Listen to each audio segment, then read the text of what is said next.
Log into gyroscopeme.com, the hottest online radio station in the world. GS Radio all day, all night, worldwide. Powered by Gyroscope Media Group, LLC. GS Radio, the best internet radio station worldwide.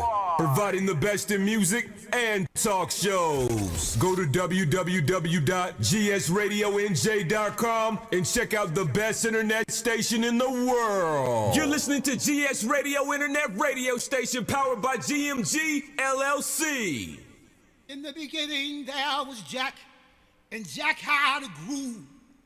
And after a while, a deep sleep fell upon him, and he was looking for a new groove.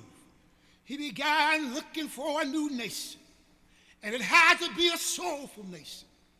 And he found it, and it was Soulful House Nation. And he saw a building. It was a tall building. It had 10 stories, and he entered the building and got on the elevator and pushed the 10th floor. But it stopped on the 8th floor. And that's where he found his new groove. And he began to jack and jack and jack and jack. And he knew that this was it. It was Soulful House Nation on the 8th floor. Get ready, get ready, get ready.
Get ready, get ready, get ready, ladies and gentlemen. I am DJ Dan, Soulful House Nation, coming to you live from the 8th floor.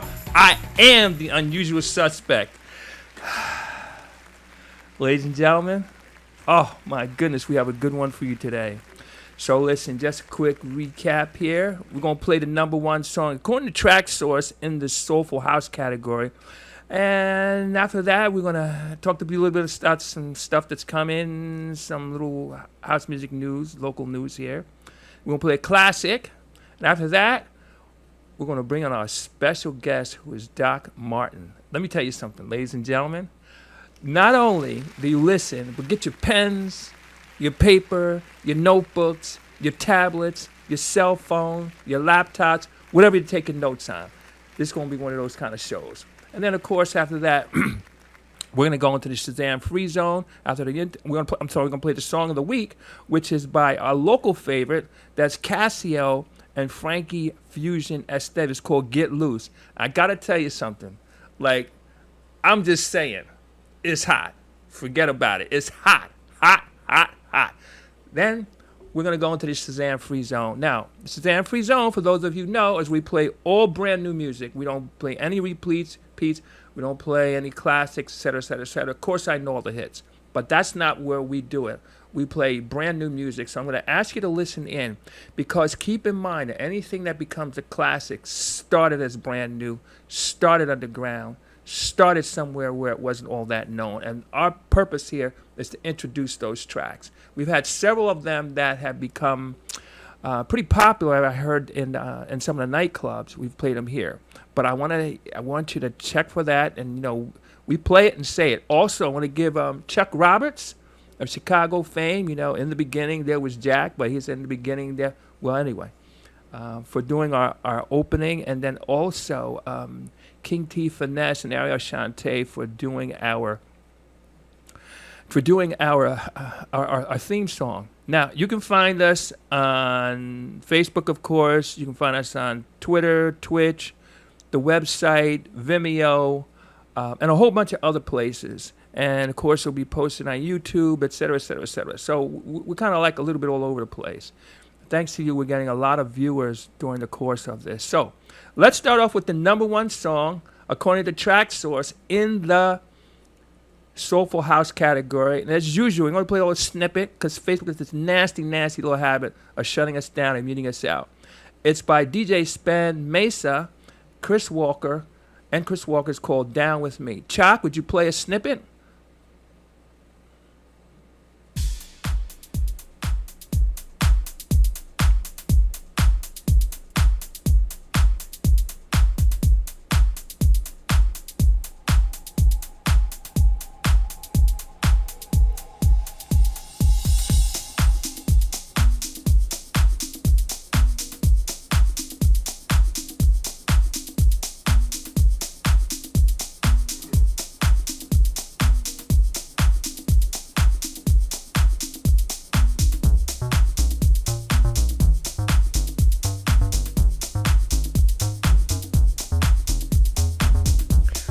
We're going to bring it down because, Facebook has this nasty, nasty little habit. Of course, you can find it on Track Source.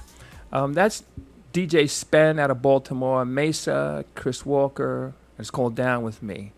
So, let's talk about some stuff that just happened. First of all, I want to just go back for a minute and let you know that on June 14th, we had a very, very good time. We did, DJ'd for Project Kind at MetLife Stadium. I want to thank Tanya Veltz for getting me involved in that. And what we did is we played music for people who, to use her terms, neighbors without addresses.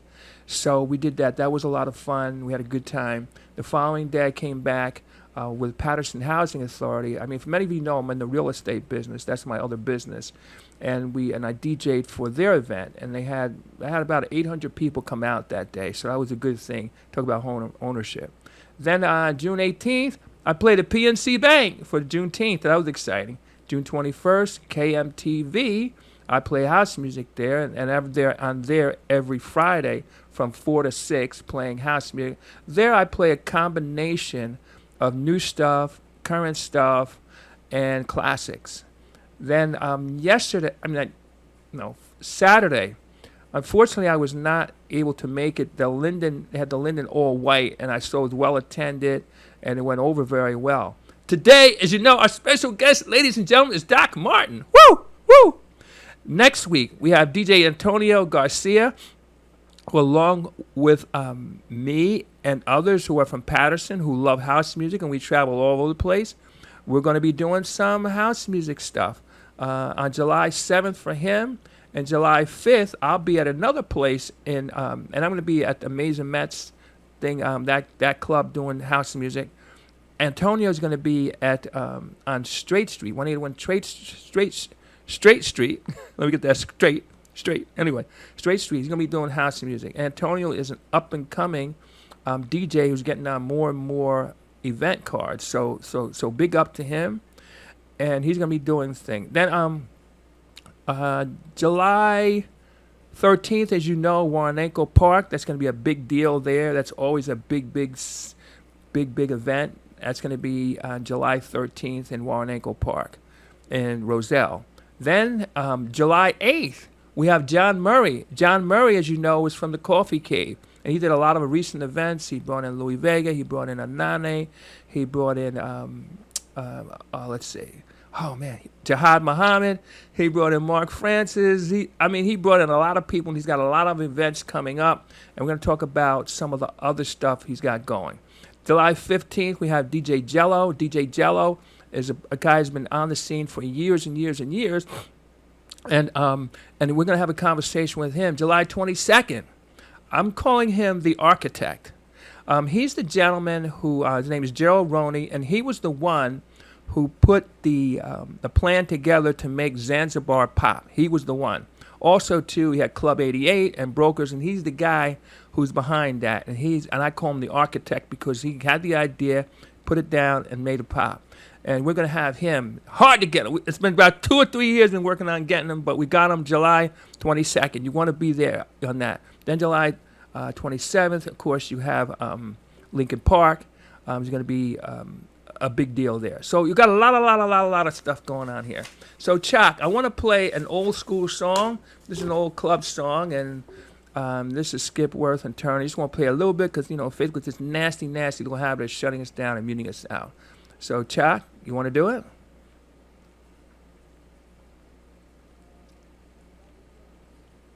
Okay. Righty. This is always Oh, no! Okay, I'm sorry. I said, now that's good. I said Skip Worth and Turner. What I should have said is hard drive.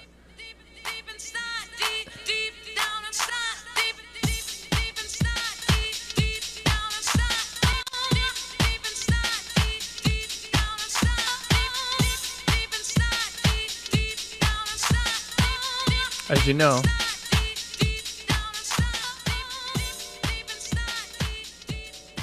Yeah, I said I had Skip Worth and Turner on my brain. Forget about that. It was hard drive, and as you know, you probably recognize that voice. That's Barbara Tucker. So, ladies and gentlemen, this is the moment I've been waiting for. To have a conversation with Doc Martin. So, ladies and gentlemen, if you don't have your pen and paper together and your notebook, I'm going to give you a moment to go get that stuff because this is going to be very, very good. Not only from the perspective of that, but also, too, here's a man who's been in the industry for many, many moons. We're going to talk about that. So, Doc Martin, how are you, sir?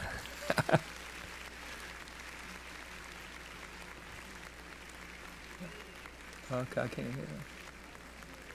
Yeah. There we go. Okay, there you go. How are you, sir? Hey, I'm blessed to be here. Good. Wow. Well, I got to tell you, I'm super excited to have you here because we're going to talk about, I guess, the basic things, but also, too, to get your perspective as a person behind the scenes. I think they're going to be very, very powerful. And again, if you are interested in this business, you want to make something happen in this business, you really need to be listening to this conversation with pen and paper or tablet, whatever you write with. So let's do something a little bit different here. I know you've been in the business for a while, and you had some pretty people who are around now that were some very strong influences on you. So talk to us a little bit about that, and then I want to move into your projection of where things are headed. So let's start there. Well, I've been blessed to be in this business for a long time, kind of a dual career type situation, if you will. I've been a disc jockey since out of college, and I've been in radio since the late 80s. So I've been blessed with those types of situations. As far as influences are concerned, they come in many forms. On the club side, a lot of the clubs that I went to in New York and in New Jersey, different people that I've watched, along the way have inspired me. And even people today and the younger people, one of the things I like to say is that I'm always going to be a student of this game. Now, okay. How about, since you've been in it, I could tell you almost to a person that the people who are into house music have hip hop in their background. And I see you do too. Yes, I do. It's almost like singers. You know, a lot of singers that have that gospel church background. Well, in my particular case with this music, I did start out as a hip hop DJ. Actually, I started out as a rapper. Oh, wow. And Okay. had a Right. group. Yep, had a group, and we didn't have anybody to play the music for us. So we all chipped in, bought our own equipment, and we all took our turn at putting music together, cutting and scratching it first. And then later on, I was influenced by going to a lot of the local nightclubs and even to the ones in New York and New Jersey. And I learned from the people that I came in contact with that mixing was the way to go at that time. No one knew that turntablism would be as big as it is now with the DJs cutting and scratching and that type of thing. But at that particular time, the way to go was learn how to mix, dude. So that's what I pursued, and that's where my passions lie. Yeah, I know, and not so much today, but it seemed like back in the day that the cats that could cut and scratch couldn't mix that well, and vice versa. Not to say that they didn't have basic skills, but now it seems like if you're gonna cut and scratch, you got to learn how to mix too, and mixing and blending is an art in and of itself. I mean, that really is. Now, let's talk about music. You're a person, you've been in it from the door. Okay, and I used to be embarrassed to say it, but I'm not embarrassed anymore. I used to think house music was music that you played in the house. And and and somebody said, "Come here, man, Dan. Let me talk to you." Got that straight. But it started club. Well, we called it club music back in the day, and then it later evolved into the house. So, as a person who's been in it really from the door, where do you see this thing headed? Well, first of all, I don't see it ever stopping. Okay. Because there's always going to be people who are carrying on the mantle, so to speak. There's a lot of people that love this type of music. And the one good thing about it is that you can pick and choose what type of house music you like. I always like to say to some of my friends that one man's house is another man's trash. But the good thing about this music genre is it encompasses all types of people, diversities, religion, doesn't care about your sexual orientation, doesn't care about any of that stuff. It's just music that makes you feel good inside. It's tribal in some ways, and it's mystical and sensational in others, So, whatever you like, you can listen to and you can enjoy. Now, I want to really take some time with this, all right? You're really, really deep into research and doing your homework. How did that come about? And tell us the importance of it from your perspective. And you said up front, too, and also, too, in your write-up, is that you're a student of the game, especially. So talk to us about how Always important going to be that a student. Yeah, talk Always about gonna how be a student. important that is. Well, it's very important. First of all, I'm not ashamed to say that I'm a nerd. Okay. I've been a nerd since I was younger. I was taking the bus by myself to the library pretty much every day. When it comes to studying and research and everything else as far as this music is concerned, or music in general, or anything you do, if you have a passion, you have to understand and study it. Study the masters who've mastered it, and emulate those types of things. I'm not saying you have to totally copy, but just basically understand all the techniques that go into what we do, and then try to find your style. Try to find where you fit in to this style or this classification, and then just go for it.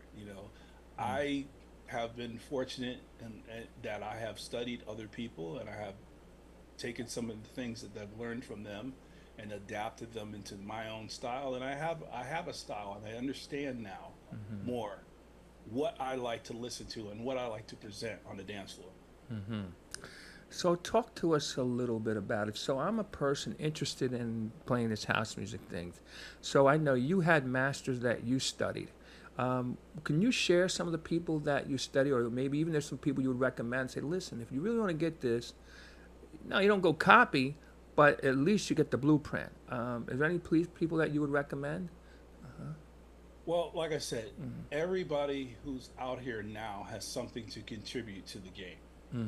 You have to do your research. You have to do your homework. You have to listen. You have to listen when you're at parties and you want to be in this game. You have to listen from a perspective of an actual patron, a listener, and also a student. You have to kind of pull back a little bit on your ego, a little bit of the hate, that type of thing, in order to really receive what is being presented to you. And I feel as though over the years there have been many people that have inspired me, and there's way too many people to name here, but it's ongoing. It's always ongoing. People that I have connections with and contacts with have always helped me along the way, and I'm very much appreciative to them, and I'm very much appreciative to the supporters and people that have reached out to me and under all kinds of circumstances.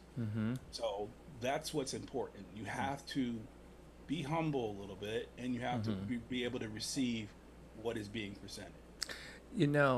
Just to piggyback on what you're saying, like I have this loving term that I use, the usual suspects.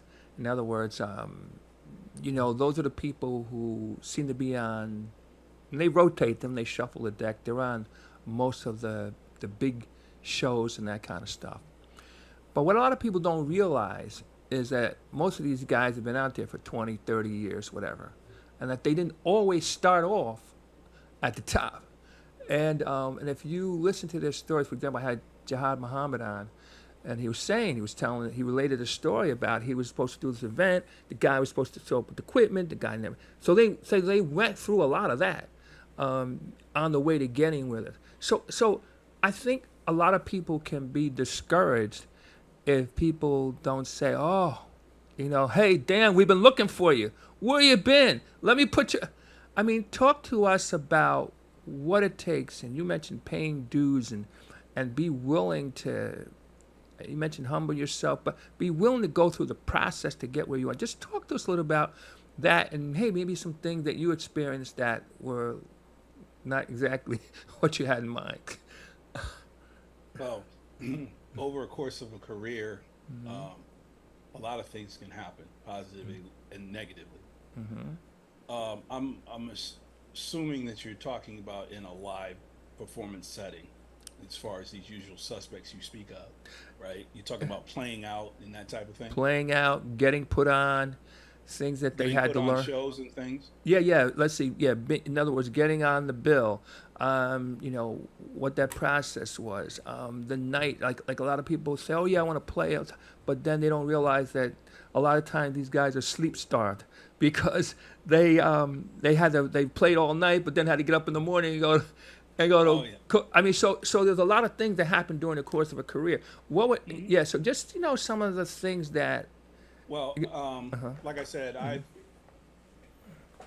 been in all types of arenas when it comes down to this music game, and I know that there have been times when I have worked, for instance, at an event live performing and had to get up the next morning to be on the air or work on the air. So in terms of the actual getting put on and that type of thing, so one of the things I learned a long time ago in a lot of instances, the first thing you have to do is perfect your craft. You have to perfect it to the point where you know yourself backwards and forwards, and you can make the best representation of yourself. The other thing is too, you have to network, and you have to shake some hands and kiss some babies out there sometimes. Also, it's very important to be prepared for any opportunity that presents itself, and probably above all, which I kind of learned late in the game, but it was very, very important to me, is create a brand. Create yourself as a brand. You're You're not just an individual, you're a brand. And everything that becomes associated with that has to be put in that spotlight, has to be put up to that type of scrutiny. And you can't just put your brand out there for just anyone, especially if you've established yourself as someone who can do the job. So, and then it's very, very important to understand relationships with people and how those connect, and those two brands connect, and it has to be positive or it's not going to work. A lot of times people get into situations almost like personal, and where you have personal relationships with the other, with your partner, and you make assumptions very early on because of the fact that you have connected and you have shared the same space. You cannot assume that because you have partnered with another DJ, for instance, that now you two are basically joined at the hip, and that every time you have a project, they got to be on it, and every time they have a project, you have to be on it. Right. Those are things that you have to be very conscious of, and these are the things that I've experienced over the years in my going to these places and networking with these people and understanding. I've been on WBLS since 2007. I've been on the air since 2008. And when for the first few years that I got there, none of the local promoters or anyone actually put me in a lot of their shows. They didn't put me on the things. And I remember talking to Bugsy. Okay. Everybody knows Bugsy. Sure. Record. And I said to him, I said, I don't understand why these promoters, I'm on the air every week. People love what I do. And I don't understand why these promoters aren't calling me and not booking me for the gigs, And he told me at that particular time, and it was very, very, very helpful, that, you know what, you should start putting yourself out there, throwing your own gigs, and doing your own thing. And that's what it comes down to. And I remember, I should have remembered that when I first started in the game, and I was DJing for other organizations and other promoters, and we were doing very successfully, successful events, and I realized that after a period of time, people were coming to see me play. Right. So the promoter or whoever the organization was actually just exploiting me to make money. And I realized at that particular point early in my career that I said, I need to throw my own events. And I was very successful at doing that. So when I came to New York and I was on the air for a while, I had to realize maybe I should start doing my own things, and that has been the case. And then, like I said, me being on the air and people being excited about what I do also created another problem for me, because I wasn't out in the public a lot. I wasn't doing a lot of the gigs a lot, going back to the previous statement. And so I had to make a conscious effort to marry my brand with some of the local guys that were in the area, like DJs that throw events like yourself. And just for the quid pro quo of saying, hey, you put me on and I will support your event. And now it's a situation where it puts me out into the public, wherever the borough or wherever the state is that I'm playing. And now people see me out live, interacting and playing and that type of thing. And it was very important for me to start doing that. Wow, Doc, listen, right now, I'm taking furious notes here, right here. I have 6 things already. We'll do a recap at the end. I mean, so many times I hear people say, and DJs say, I've been in the game for 150 years, and I'm better than this one, I'm better than that one. I'm like, well, yeah, okay. Okay, listen. People have a lot of reasons why they don't put you on. And to be honest with you, when they're spending their time, their energy, and their money, they can put on who they want to put on. Just like if you do an event, you're gonna make a decision about who you want to be put on. But so you really can't get mad. No, let me rephrase that. If you get mad at someone because they don't choose you, don't put you on the team, well, that's your problem. And I made a decision a long time ago. I said I'm my own yes.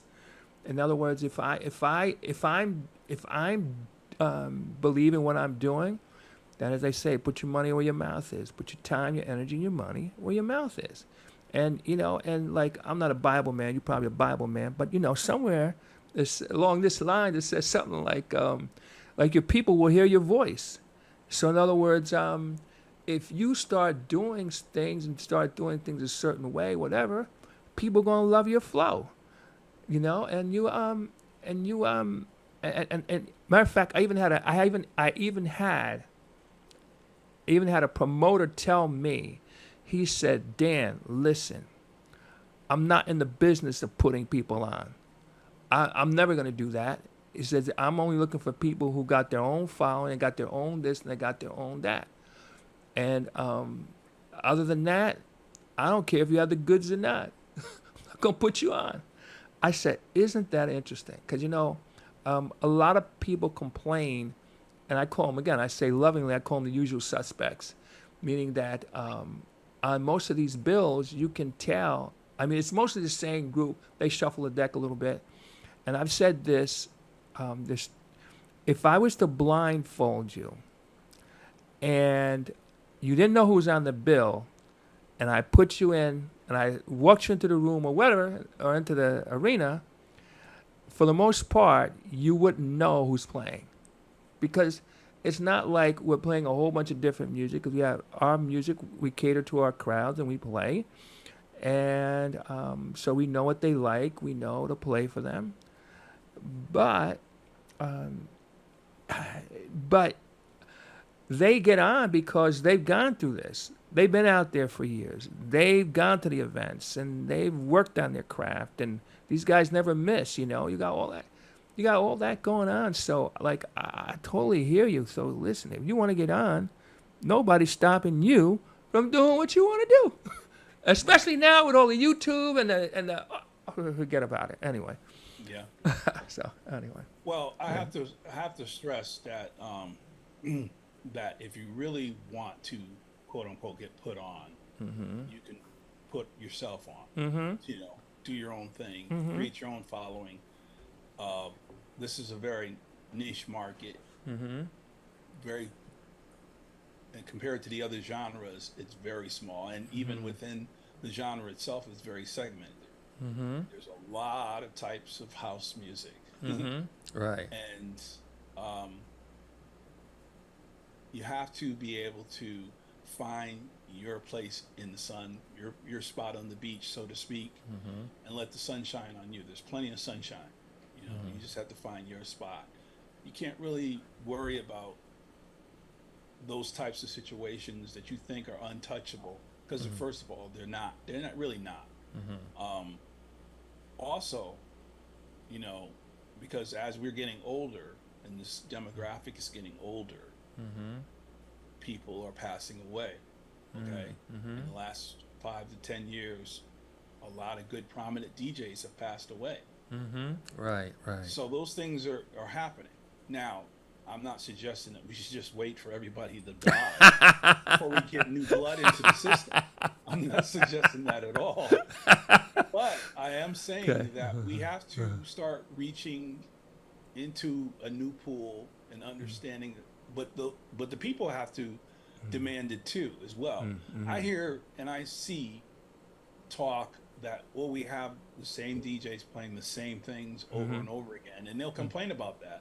But yet you bring somebody in from another part of the country or even another state or another situation who has a totally different perspective, totally different playlist, a totally different situation, and you don't like them, you don't support them, you know, the fans just get closed.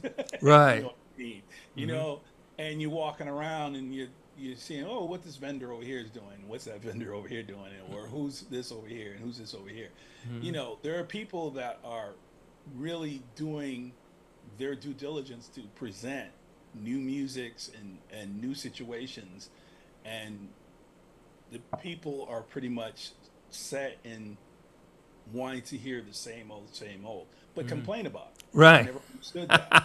I never understood that. Uh-huh. You know, it's like going to the same butcher shop every week to get cuts of beef or whatever, but it's some of it's bad, some of it is just the same old thing. You want something else, you want filet mignon, but you keep getting hamburger. Right. I don't understand. What's the deal? Is it because you can't afford the steak, or you know? And in most cases, you're getting the hamburger for free. Uh-oh. Wait a minute. Okay. Wait a We're minute. getting into metaphors here. You're Wait. getting the hamburger for free. Listen, Okay? I just You heard. gotta pay for the steak. Listen, I just heard some toes crunch. You just stepped on some toes. You know, okay. So let me just give some. Delmar, what's up? Delmar has a question here. Joy, what's up? How you doing? Delmar said, here's a question. Do you run into a situation where a booking can be for namesake Doc Martin from King Street Sounds versus yourself? And I don't know what that means, but maybe. King Streets. Oh. Okay. Are we talking about? Oh, okay. So Maybe that's the record company. Yeah. No. Okay. If I am thinking of who he's referencing. So just for those that don't know, there is another Doc Martin out there, internationally known Doc Martin, who plays house music. Now, I have been in the game since 1980. Okay, so just to set the record straight. I've been in the game disc jockeying since 1980. I have been playing all types of musics since that time.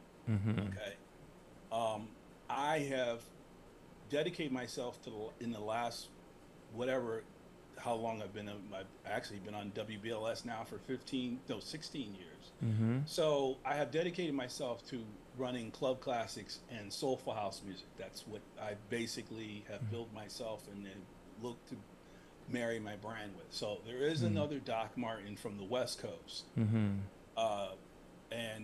he is a house music jockey, progressive house music jock, and he's been out there for a while too. He's been DJing since '86, by the way, and I did my homework. He and I have conversed through Instagram, and it was funny because our paths have not physically crossed, but we have talked to each other, and we have compared stories, and it's funny because everybody's journey is very similar, and I have nothing but respect and gratitude and love for what he does and for his crowd. But I don't get bookings that get confused, but I do get people who friend me on my social media thinking that I'm the other Doc Martin, which is fine, you know, and I always kind of scrutinize those types of requests anyway. And I ask them, do you have the right person? Because they'll start referencing things like,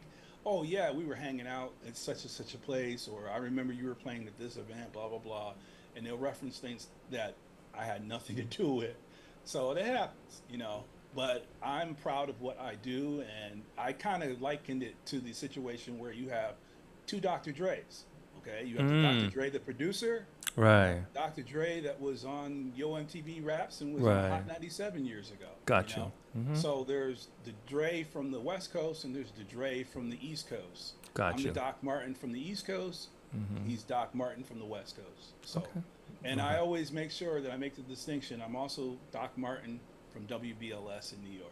You know? So Right. there you go. Delmar says, thanks for answering that. Okay.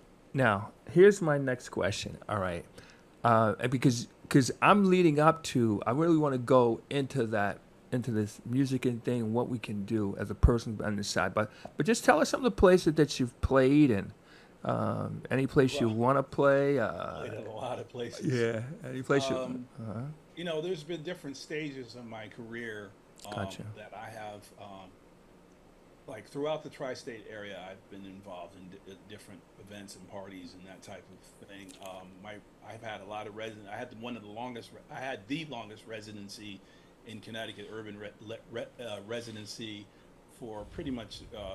I consider what we call grown folks music now and stuff.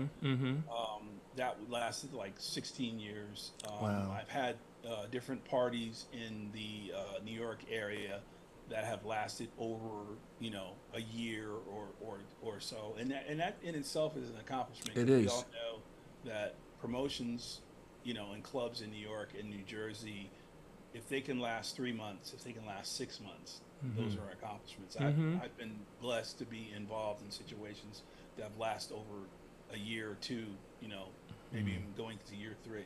So, I know that there's something to what I do and how I connect with audiences. And it's always, at the end of the day, going to be about connecting with audiences.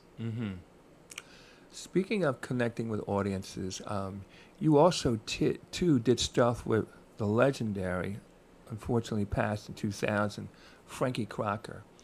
Talk to us about your radio experience and how it relates or how it differs than, let's say, what us non-radio DJs do, and the behind the scenes and the content, and you were content creating before they even had it as a word.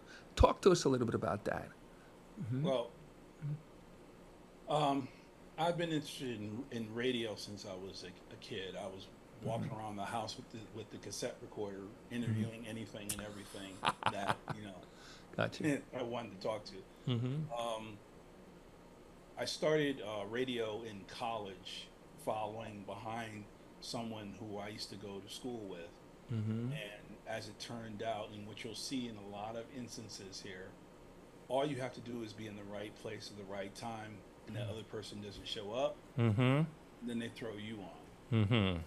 That was my first college radio experience. Okay. My first commercial radio experience was actually a little bit more inspiring because it started in Connecticut and in New Haven, as a matter of fact. And I remember going to New Haven I'm originally from Hartford, Connecticut. Okay. And I remember going to New Haven to go party. And me and another individual who's since is no longer with us, we used to get on the Greyhound bus to New Haven. And as we got, out of, what would be on the off ramp, there was a radio station on the corner, and it was a little AM radio station called WNHC. Okay. And at the time, it was pretty impressive that this was a radio station that had its call letters like in neon alongside the building. And we said to ourselves, both he and I, said, yeah, we're going to be in there one day. I don't care if we got to sweep the floors or do whatever we got to do to get in there. And as fate would have it, or blessing would have it, I was working in New Haven. I had actually moved there, and I was working in a local record store. And I remember getting off work and just going up to the front door and just introducing myself. And at the time, the program director was a gentleman by the name of Jazzy Jordan. Okay. And Jazzy Jordan is very well known, especially in the gospel community.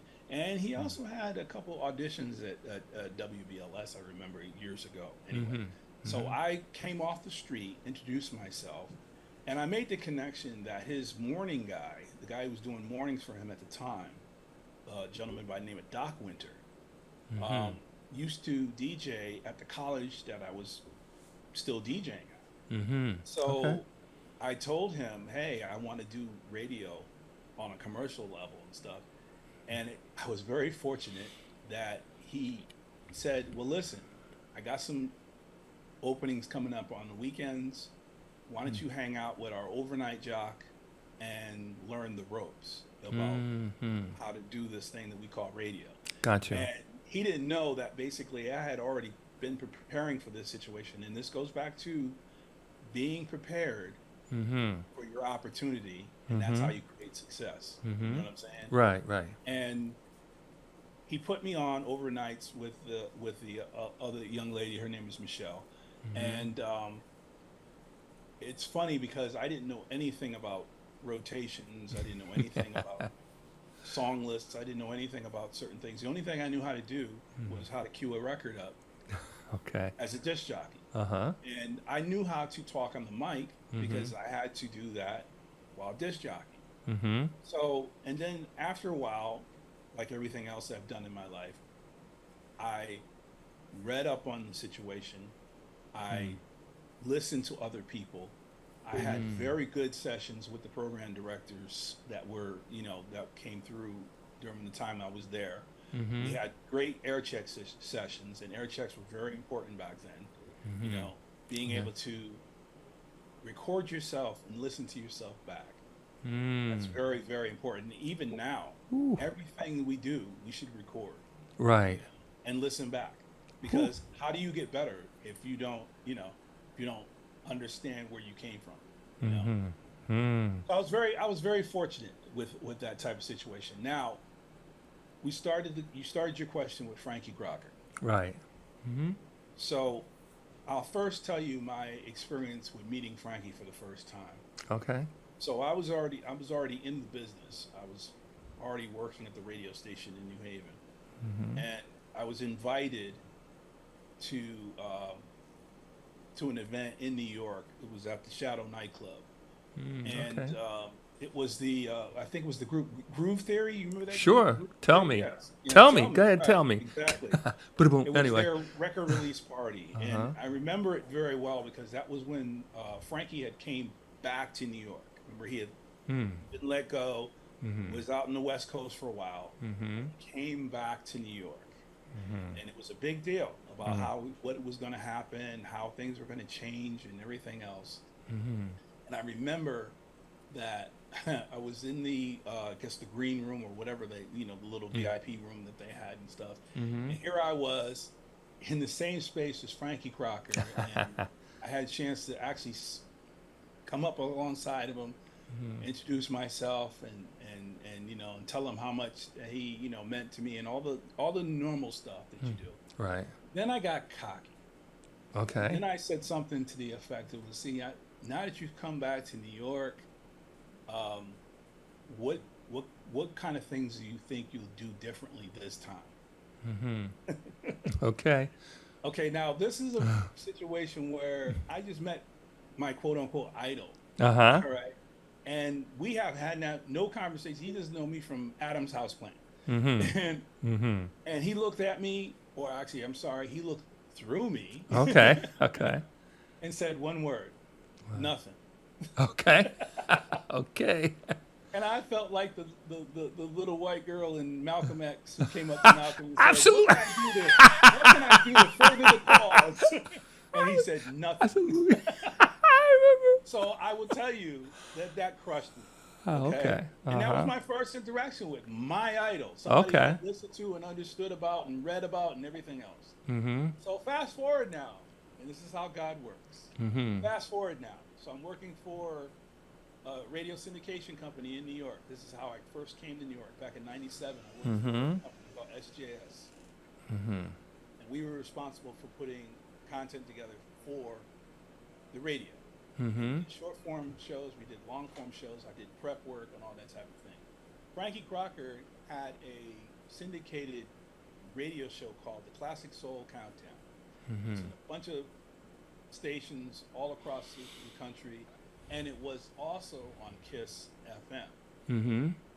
Okay, now understand the significance of this now. Frankie Crocker, the icon, who was so much associated with WBLS, had a show on KISS FM, the competition. Right. So, and also, and I know this for a fact, there was something in the works prior to Frankie passing away where he was going to be the voice of KISS FM. Oh, wow. A lot of people don't understand that. Now, let that sink in for a while. He was going to be the voice of 98.7 KISS FM. This was going to be crazy. Anyway, we took on his syndicated show, the radio syndication company that I worked with, and after a few years or a couple of years, I actually started writing and producing that show. I took it over from the previous producer who had it. Okay. And so now I'm doing sessions with Frankie back and forth, and we're talking about music, and we're talking about playlists, we're talking about his show, and how we're putting it together, and how I'm writing for it and stuff. Now I'm writing for Frankie Rocker. And I'm producing these things for Frankie Rocker. And and the conversations that we had, I mean, they were incredible. I mean, it was like I was like a sponge with all this kind of thing. And it's funny because I tell people that, and they always say, "Oh, why? What you guys talk about? You talked about this, da da da da." I said, "Listen, you have to understand what Frankie Crocker's perspective was at that particular time. Okay, he had been a long time seasoned veteran. We know this. We also know that of all the things that he has been associated with in this business, negatively and positive, right? Okay.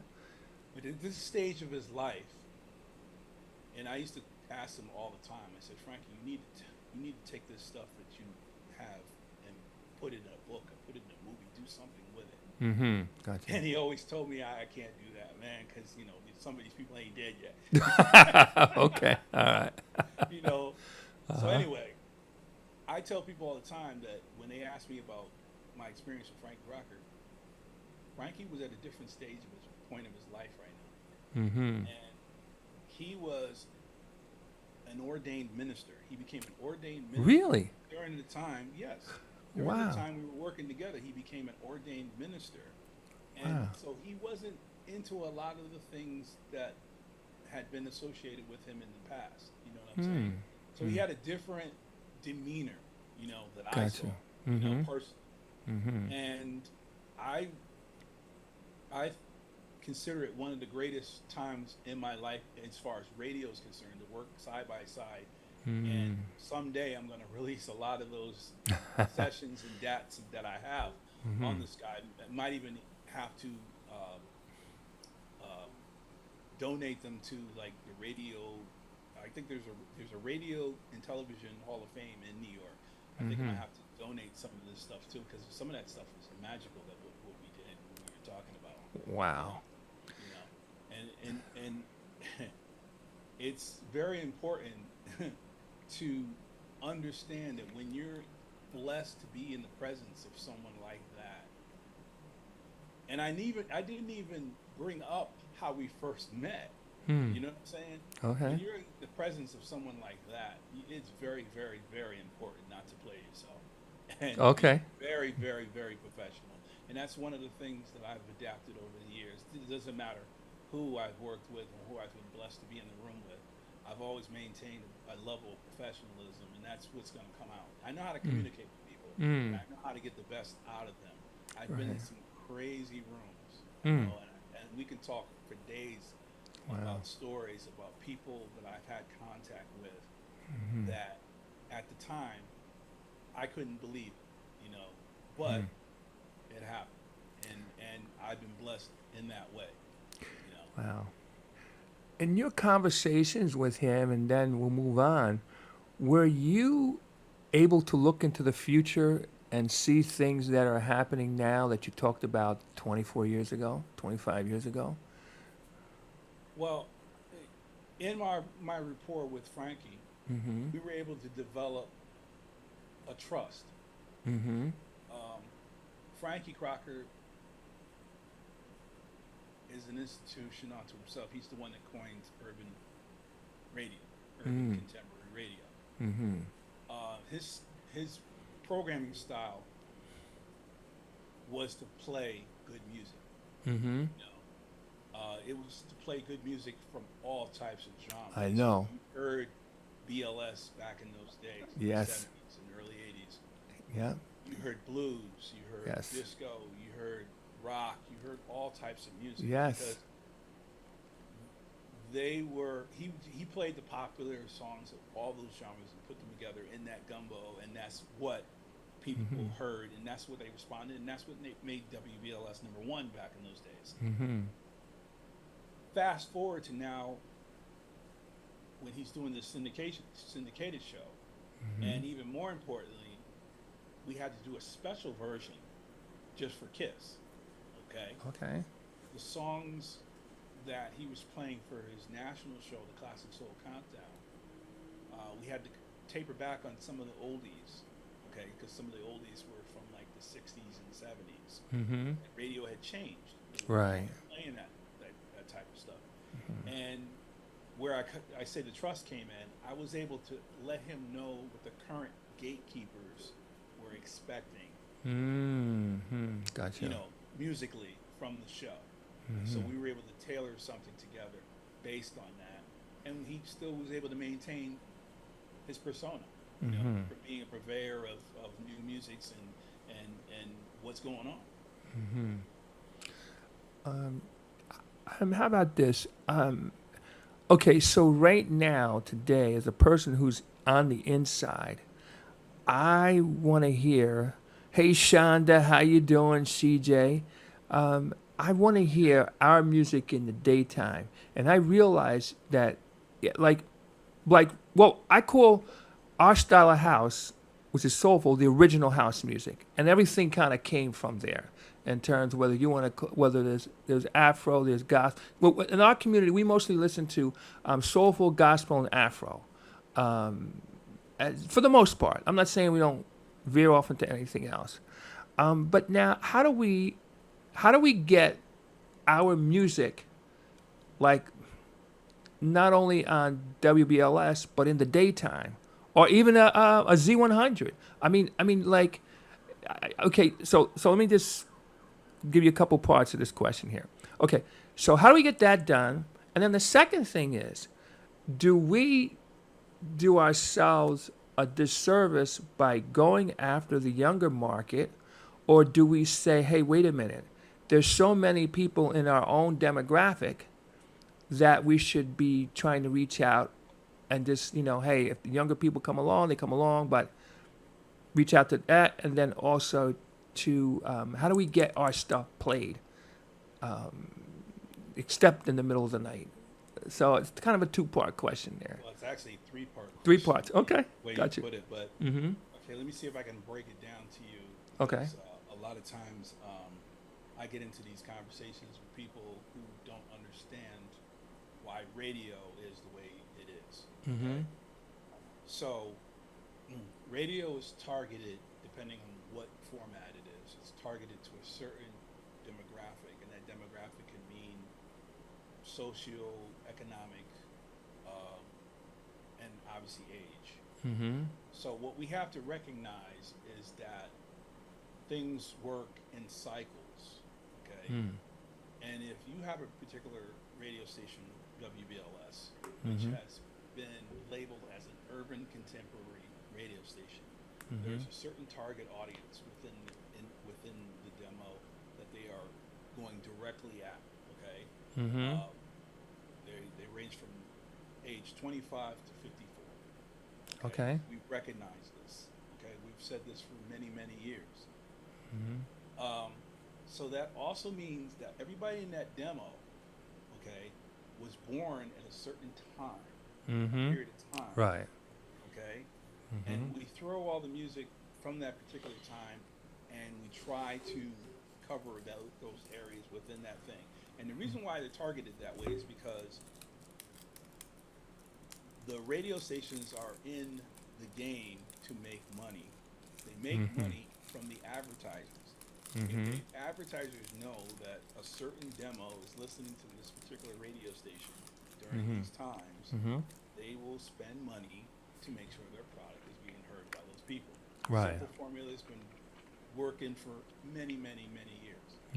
So what tends to happen is, after a period of time, the demo shifts.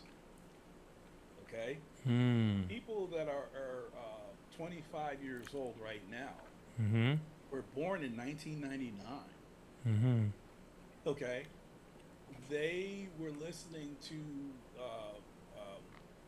radio on a regular basis. If it wasn't being played by their parents, they were listening to it for themselves as consumption between the ages of 12 and 16. So we're talking 2011 to 20. You know, you do. Right.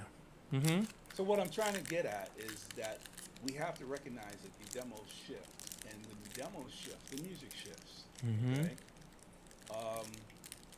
So when that happens, we have to make the adjustments. The radio has to make the adjustments, and they're not trying to cater to the people that are above that demo. Got you. They're not trying to do that.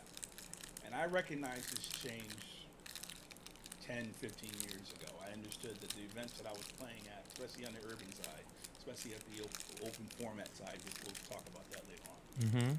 they were shifted. They didn't want to hear the music from the 70s and 80s.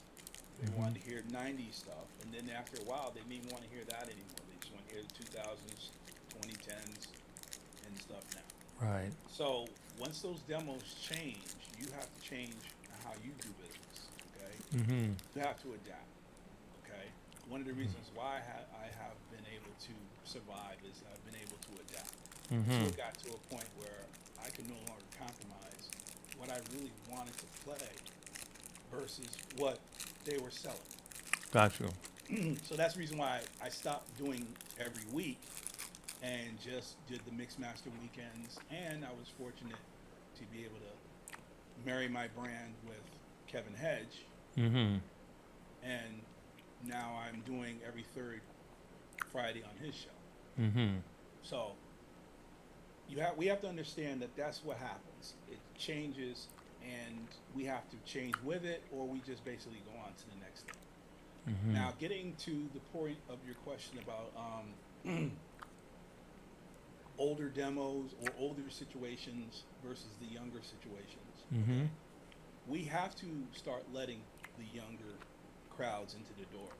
Okay, and I remember being a host of a panel last year, and the question came up that we have these young DJs now that are starting to come on the scene, Mm-hmm. but these younger DJs are playing for our older demo. Right. Okay? Mm-hmm. And technically, that's a good thing because there's a mentorship that's being played out. You know, Mm-hmm. Mm-hmm. these younger DJs have been mentored by a lot of other DJs and other promoters and that type of thing, and being able to play for these crowds. I'd like to see them playing more for their crowds. Mm-hmm. In order for that to happen, we're going to have to let more of their people in, you know, and if their pants are sagging or they're not acceptable, we have to set the standard and make them understand that this is, you know, this is going to have to change a little bit. I always feel as though, even when I was a promoter, that if you establish the rules of the game, then people will conform.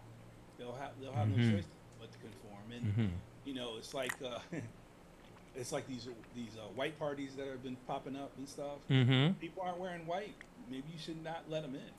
Right. Not, you know, whatever. But anyway, if you establish the rules of the game, people usually conform, especially if you do it with respect. You have to do it with respect. You have to learn how to talk to people. You have to know how to talk to people. And they respect you for that. You know, if you come at them the correct way, they're not going to give you a lot of static. Some people will try, but you know, those are the exceptions, not the rule. So, so I think that we have to bring more young people into the fold. We have to do more mentoring to our young DJs and that type of thing. And even the DJs that have been around for a long time that haven't really gotten a shot. As long as they're doing what they're supposed to be doing, I think we should give them a shot as well. Now, if I had to give advice to somebody right now about how to get on the radio, for instance, how to get on WBLS, okay, I would tell them, forget about it. Unless you know somebody in the building, unless you know the gatekeepers themselves, unless you're staking out the place and you're having lunch with the program director or whoever is in charge, don't do it. Don't even try. It's a thing that used to happen years ago when I remember going to Connecticut School of Broadcasting. I remember one of the instructors turning on the radio and he said, what do you hear? And you know, Jock would be doing his shtick and stuff, and everybody would in the class would come up with all kinds of situations. Oh, he did this, he did that, blah blah blah. This happened, blah blah blah. This happened, and the instructor said, "No. What you're hearing," and he's pointing to the jock that's on. What you're hearing is a job that's not available to you. Wow. And once you hear dead air, that's a job that's available. Okay. Okay. Now break There've that been down. So many situations. I can name all the icons that are on the radio currently. You started out as crate carriers. You started out as drivers. You started out as gophers. And then that one day, so and so didn't show up, and they threw him on the air. Okay. And the rest is history, as they say. But going back to the medium, the format of radio, we have opportunities right now that we have to explore, but you have to be more diligent. You have to put in more work, and that is the internet. Internet is the wild, wild west. The internet, you can put anything out there. You can put your own thing out there. There are so many things on the internet now. There's YouTube, there's Twitch, there's Mixcloud. There's so many outlets for you to put your stuff out there and put yourself out there and create your own thing, create your own product. But you got to be willing to do the work. I used to think it was so lazy for people to. I mean, I understood it was the pandemic. Everybody wanted to be out in the house, and they were captive, and they didn't have a lot of choices. And be able to see a guy in his underwear in the basement playing whatever was an exciting thing. It was a connection. They were able to connect to people because people were in their house. They wanted to connect to people. And everybody came outside. It was a different world. Right. The internet has so many possibilities. You just have to be able to do the work. And that's one of the things that I learned from the pandemic. I learned not only, and it was funny because I should have listened to my mother years ago. My mother told me, she said, "You love radio, but she really should work in television. Because that's a visual medium and it pays more." And I should have listened to her but I loved radio so much. But during the pandemic, I learned how to edit videos and how to put shows together with a visual content, and it made me more marketable even at this age. So you're always going to have to learn or be able to receive lessons and everything. And it's funny because as you get older, you realize that's what the key of living is. It's always experiencing new things. It's always trying new things. It's always failing at not being afraid to fail at certain things, because through failure, that's how you learn. And that's what living is all about. That's the key to life, right there. That your health and your family. Right out. Wow. So I'm understanding too. It seems like the way you break through is you continuously prepare yourself. It's your network. It's being in the right place at the right time and being the right person when that opportunity arrives. That's part of what I'm hearing and wrote down in my notes. It seems like I mean, a lot of people who have heard me over the years, they assume that I'm from the area. Right. I live in Connecticut. So when people put on events in New York, and they put on events in New Jersey, and they put on events in Pennsylvania and other places, I know that in order for me to be in the conversation, I have to be in the building. Got you. You know what I mean? No one's thinking of Doc Martin unless they have contact with Doc Martin. Mm-hmm. You know, so I make myself accessible, and I put myself in those situations, and I will support everyone because I don't hate other DJs or other promoters or whatever. Everybody has a place in the sun. I'll go back to that Right. over and over and over again. What I am weary of is people that take advantage of other people. And one of the things we also have to understand, all of us, DJs, because that's what we're talking about here, is that we are performing a craft, but it's also a business. Right. Whew. And you got to be about your business. Mm-hmm. You have to be about your business. Mm-hmm. If you're not about your business, then there's no sense of even trying to be in those levels that you're speaking of, or that we're speaking of. Right. You can't even be in the same conversation. Mm-hmm. Because one of the things I am always telling people who I mentor and who I talk to, and including my own children, is that when it comes to business doesn't care about personal. Okay? You're supposed to be on time. You're supposed to be at a certain gig. You're supposed to be arriving for a potential deal. Business don't care about you had a flat tire, you couldn't find a babysitter, you got lost. Business don't want to hear about that. Right. Business wants to say, okay, are you ready to make this money? Right. How are we going to make this money? Right. And that's what you learn. Right. You learn, and you also, you were talking earlier about learning the word yes to certain things. I think as you get older, you have to learn the word no. Right. Don't be afraid to say no if it's not your situation. If it's Right. not for you.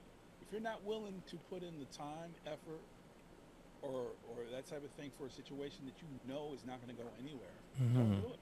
Right. Put yourself through that process. I mean, we all do gigs on the strength, as they say, because we think there's something behind it or there's a relationship to be made. But you really have to look at the entire picture, and you learn by putting yourself in situations and places where people can teach you. And one of the things that I have learned, and I've told other people as well, you have to be able to make yourself humble and listen. Listen. That's the most powerful word that I can give to anybody. Listen. Receive, listen. The message, and understand it before you open your mouth. Don't open your mouth because you heard something and all of a sudden now you want to respond or you want to get your point across. No, listen, receive, and then project. And that's what I try to do. Wow. You know what? I got like a million more things, but we've been out of time. But this is important. Let's say in your final thoughts. Okay, I'm gonna ask you a couple questions. How do we get our music more onto the airwaves? Are we missing? Part of your question, I failed to answer. I'm sorry. No problem. Are we missing something to make it more popular? Okay, so understand, once again, I have to stress what house music is. It's a niche market, it's a niche genre. And for many, many, many years, by the way, you might want to check out, there's a documentary that's currently being played on PBS called Disco Revolution or something to that effect. Okay. It talks about dance music in New York and New Jersey. A lot of prominent people and stuff. And one of the things you have to understand that the record labels and radio stations at that particular time considered this genre to be gay, black, or Latino. And those perceptions kind of still are around.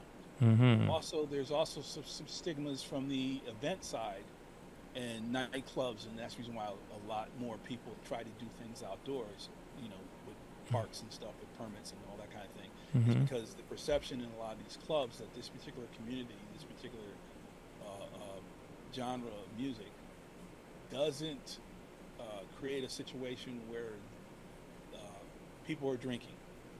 And a lot of these nightclubs and a lot of these establishments are drinking establishments first, dance second. And so that perception right there is another reason why it doesn't pick up like it does. So with the radio situation, there was periods of time where dance music was on the radio on a regular basis, and it still is to a certain degree from that era. I mean, you're still hearing Robin S., you're still hearing Crystal Waters, you're still hearing CeCe Peniston. You know, those are songs that are not going to go anywhere because they made their bones on being on mainstream radio. Now, as far as this new genre is concerned, and once again, it depends on your perspective, what's important to you. If you feel that soulful house music is important to you, if you feel Afro is important, if you feel gospel house is important to you, and even within those genres, you'll get DJs that go back and forth about what's commercial house and what's underground house. You know? And once again, see earlier statement, one man's trash That's is right. another man's house. So in order to get that on the radio, it has to make a story in the area and on national charts. It has to do that.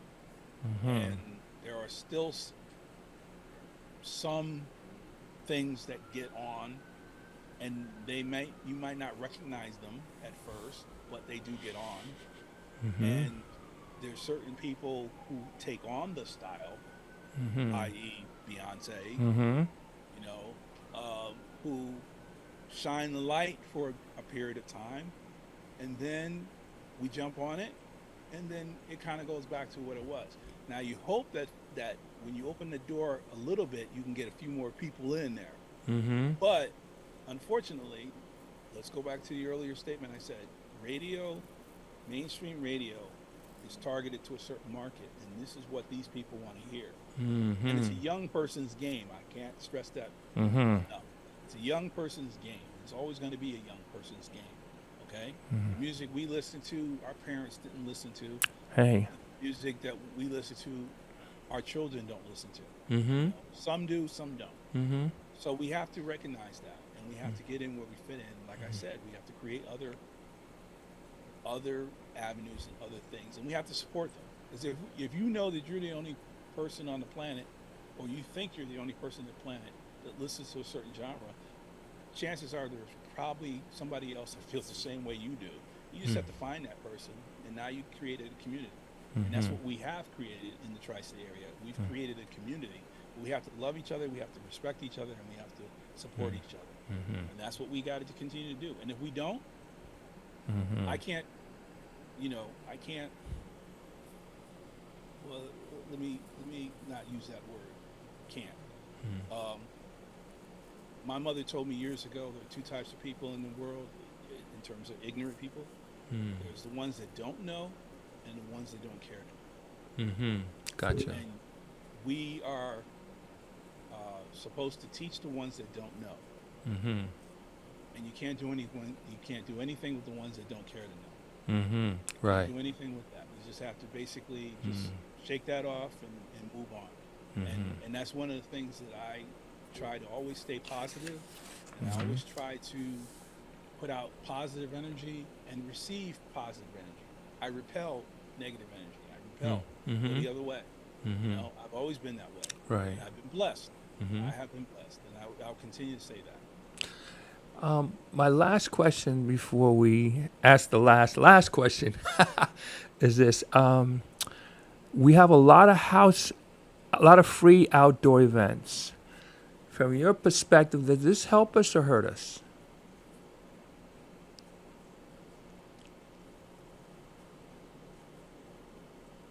I think the public has to be the ultimate judge of that. If people are tired of going to these events every day, every week, they'll stop coming. Right. So the fact that they are coming, that tells you that people still love it. And they still want to be part of it. From the promoter's perspective, I think that I wish there was more cohesion and coordination with these types of things. I wish there was more coalitions. You know, back when we were first start DJing, there were situations locally where DJs visited other DJs at their clubs and at their spots. And we had these little round robins, so to speak, where we all promoted each other's spots and Right. each other's situations. I wish that promoters would do that more and coordinate more. That way, I wouldn't have to pick and choose who I wanted to listen to or who I wanted to support. I wanted to support everybody. You know, I want to hear everybody. The worst thing in the world is when I have a gig and there's something else going on that I really, really, really want to be part of. Right. So, from that perspective, I wish there was more cohesion, and I don't think. I'll ask another question too, from the promoter's point of view, and I keep going back from the promoter's point of view as why they put these events on. I understand that part of the reason why people put outdoor events on is because they're having trouble with the indoor situation, which I mentioned earlier, and part of it is because we're all outside. It's a situation where we have a lot of people in a particular area, but I'd like to see what do they really get out of what they do? I mean, they put so much energy into making sure that they have the proper permits, that they get the support from the municipalities, you know, that all the things are in place to ensure that everybody's safe and having a good time and everything else. But nobody's getting anything out of it monetarily or whatever. You know, they're just doing these events, and a lot of it looks like, well, we're just putting these events out because we want people to know who we are and like us. Right. You know, right. and that's why we get this enjoyment of doing this, and ultimately, that's a great thing. But at the same time, it doesn't last. Right. You know, you have to take this kind of energy and put it into. How about putting it into a huge complex, a huge nightclub? Where you do all these types of situations, you have these multiple promoters and doing these types of things. Now you have a piece of real estate that people can really get behind and relate to. I still get a lot of people that tell me, "Oh, I wish there was something to this and that and blah blah blah." I mean, they get specific about the dance floor. They get specific about the time of day they want to come out and party and stuff like that. Well, you cater to all that. Right. But, you know, at the end of the day, you can put that out there, and you can actually get something out of what you're doing instead of shelling out all this money. And the other thing is too, I'll get back to the DJ perspective. A lot of cases, you're not paying the DJs. Right. You know, I mean, unless it's a situation where you have sponsors, or unless you have a situation where you're in the municipality's budget for arts, you know, projects. So, you know, what does the DJ get out of it? Right. And the other thing is too, this has nothing to do with the fact that I'm older now or whatever. It's just the fact that just being out there and playing. I think we need to have a situation, and a lot of these cities and townships have to be able to make adjustments so that we're starting these events closer to sundown as opposed to 12 o'clock or earlier, because it is hot. It's hot out there, and it's not only hot for the patrons, but you're up there DJing, you're sweating.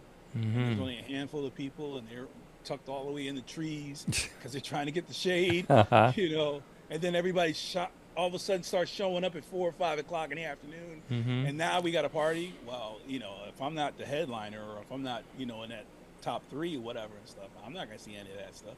Right. So that's it's a very interesting situation. So I think we should be able to start these things at least 5 to 10. How about that? Let's try that for a while. You know, I don't know. Well, maybe I'm wrong. Well, listen. Other people who's been doing it for longer would probably disagree, but you know, I think, you know, I know I would want to support that. Well, I'll tell you, we've covered a lot of ground. We have so much more to cover. I got 100 other questions, I but can come back.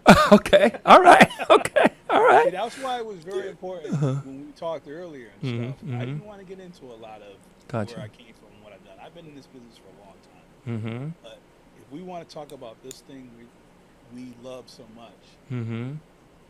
let's do it. You know, that's how I get down. You know, Okay. because I really do love this genre.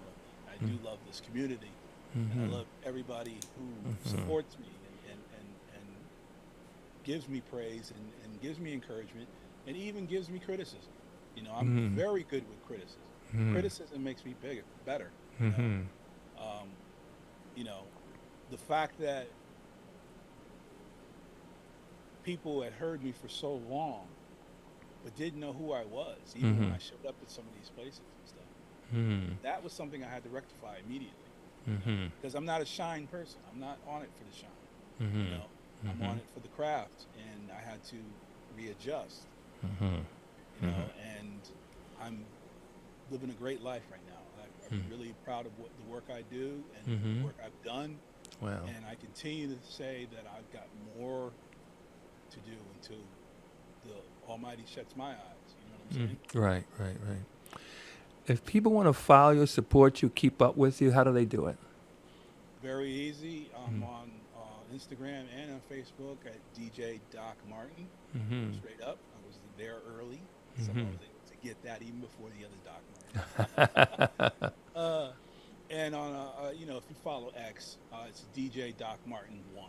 But like I said, those are the two main ones, Facebook and Instagram.